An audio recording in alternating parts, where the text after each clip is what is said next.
Hackers have been using Minecraft to spread malware.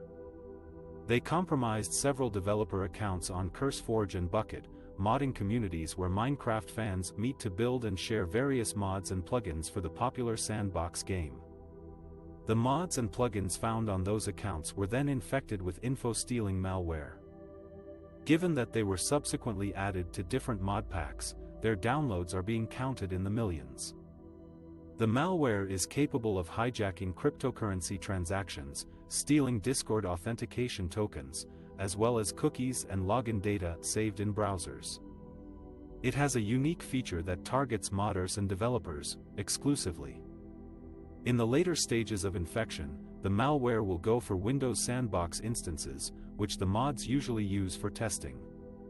To protect yourself from this malware, it is advised to stop downloading or updating Minecraft mods for now.